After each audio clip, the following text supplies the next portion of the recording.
Pending వేతనాలను చెల్లించాలి అంటూ గ్రామ పంచాయతీ కార్మికులు వెమ్లవాడ పట్టణంలో నిరసన వ్యక్తం చేశారు. ముందుగా గ్రామ పంచాయతీ కార్మికులు ప్రభుత్వ విప్ ఆదిర్ శ్రీనివాస్ నివాసం ముందు నిరసన చేపట్టేందుకు సిద్ధమయ్యారు. విషయం తెలుసుకున్న ప్రభుత్వ విప్ ఆదిర్ శ్రీనివాస్ నిరసన చేస్తున్న కార్మికుల వద్దకు వెళ్లి స్వయంగా వారి సమస్యలను విని వినతి పత్రం స్వీకరించారు. గత కొద్ది నెలలుగా పెండింగ్ వేతనాలను చెల్లించడం లేదని తెలుపగా సమస్యను పరిష్కరిస్తాను అని హామీ ఇచ్చారు. అనంతరం కార్మికులు మాట్లాడుతూ రాబోయే బడ్జెట్ సమావేశంలో గ్రామ పంచాయతీ కార్మికులు ఎదుర్కొంటున్న సమస్యలను ప్రస్తావించాలని కోరగా ప్రభుత్వ విప్ హామీ ఇవ్వడంతో వారు నిరసన విరమించారు. ఈ కార్యక్రమంలో గ్రామ పంచాయతీ యూనియన్ జిల్లా అధ్యక్షులు మల్యాల నర్సయ్య, ప్రధాన కార్యదర్శి ఎనల్దాస్ గణేష్, మండల అధ్యక్షులు వర్కోలు మల్లయ్య, బూర శ్రీనివాస్ గౌడ్, అక్కల అంజా గౌడ్, లోకిని శ్రీనివాస్, సందెల మహేష్, కంసాని రవీందర్ పాల్గొన్నారు.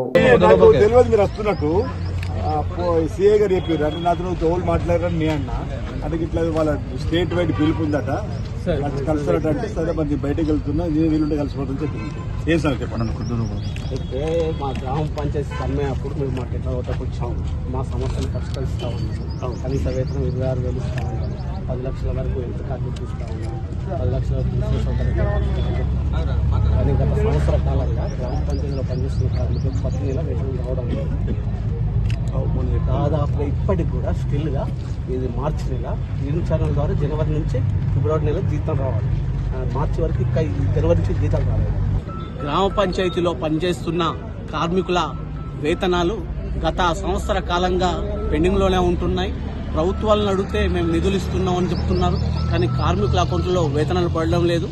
అలాగే గత గ్రామ పంచాయతీ కార్మికుల సమ్మె సందర్భంగా అప్పటి ప్రతిపక్ష నాయకులు, ఇప్పుడు అధికార ప్రభుత్వం కార్మికుల సమ్మె టెంట్ల వద్దకు వచ్చి గ్రామ పంచాయతీ కార్మికులకు కనీస వేతనం 26,000 ఉండాలని చెప్పి మేము చెప్తే అది మేము ఇస్తాం. అలాగే గ్రామ పంచాయతీ కార్మికులకు హెల్త్ కార్డులు ఇస్తాం. గ్రామ పంచాయతీ కార్మికులు కోరేది గుంతమ్మ కోరికలు కాదు. కాంగ్రెస్ ప్రభుత్వం అధికారంలోకి వస్తే మేము గ్రామ పంచాయతీ కార్మికుల్ని పర్మనెంట్ చేయడంతో పాటు కనీస వేతనం 26,000 చెల్లిస్తాం. అలాగే హెల్త్ కార్డులు ఇస్తాం, 10 లక్షల వరకు రిటైర్మెంట్ బెనిఫిట్స్ ఇస్తాం, 10 లక్షల వరకు ఇన్సూరెన్స్ సౌకర్యం కల్పిస్తామని హామీలు ఇవ్వడం జరిగింది. సంవత్సర కాలం గడుస్తున్నా మరి గ్రామ పంచాయతీ కార్మికులకు సమస్యల్ని పరిష్కరించకుండా ప్రభుత్వం కాలయాపన చేస్తుంది. ఇప్పుడు బడ్జెట్ సమావేశాలు ఉన్నందున గ్రామ పంచాయతీ కార్మికుల వేతనాల కోసం ప్రత్యేకంగా బడ్జెట్ కేటాయించాలని మేము గత 6-7 సంవత్సరాలుగా డిమాండ్ చేస్తూనే ఉన్నాం. గత బీఆర్ఎస్ ప్రభుత్వం పట్టించుకోలేదు, కానీ కాంగ్రెస్ ప్రభుత్వం అయినా పట్టించుకొని గ్రామ పంచాయతీ కార్మికుల వేతనాల కోసం ప్రత్యేక బడ్జెట్ కేటాయించాలి. అలాగే కనీస వేతనం సుప్రీంకోర్టు మార్గదర్శకాల ప్రకారం 26,000 చెల్లించాలని మేము డిమాండ్ చేయడం జరుగుతోంది. అలాగే గ్రామానికి ఇచ్చే నిధులు ఇప్పుడు పాలనాపరమైన సర్పంచులు లేకపోవడంతో గ్రామాలకు నిధులు రావడం లేదు. ఆ కారణంగా ఒక్కొక్క గ్రామ పంచాయతీలో 8 నుంచి 12 నెలల వేతనాలు పెండింగ్ లో ఉన్నాయి. మేము జిల్లా కలెక్టర్ గారిని, జిల్లా పంచాయతీ అధికారిని గారిని కలిసినా కూడా ఎలాంటి అది లేకుండా పోయింది. ఇప్పటికైనా ఆది శ్రీనివాస్ గారు స్పందించి వెంటనే ఆ పెండింగ్ వేతనాలు ఏవైతున్నాయో అవి క్లియర్ చేయాలి. అలాగే బడ్జెట్ సమావేశాల్లో గ్రామ పంచాయతీ కార్మికులకు సంబంధించి వేతనాల కోసం ప్రత్యేక నిధులు కేటాయించేలా ముఖ్యమంత్రి గారిని ఒప్పించాలి.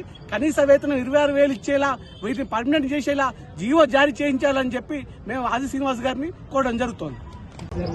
తెలంగాణ గ్రామ పంచాయతీ ఎంప్లాయీస్ మరియు వర్కర్స్ యూనియన్ సంబంధించినటువంటి నాయకులందరూ కూడా ఈరోజు ఎమ్మెల్యేలకు కలిసి వినతి పత్రం ఇవ్వాలని చెప్పని, వాళ్ళ డిమాండ్లను ఈ ప్రభుత్వం పరిలోకి తీసుకోవాలని చెప్పని వేములవాడలో మమ్మల్ని కలవడానికి వచ్చిన క్రమంలో యూనియన్ నాయకులకు పేరు పేరున, అదేవిధంగా వివిధ గ్రామాల నుంచి వచ్చినటువంటి గ్రామ పంచాయతీ సంబంధించిన వర్కర్ల యొక్క వినతి పత్రాన్ని తీసుకోవడం జరిగింది.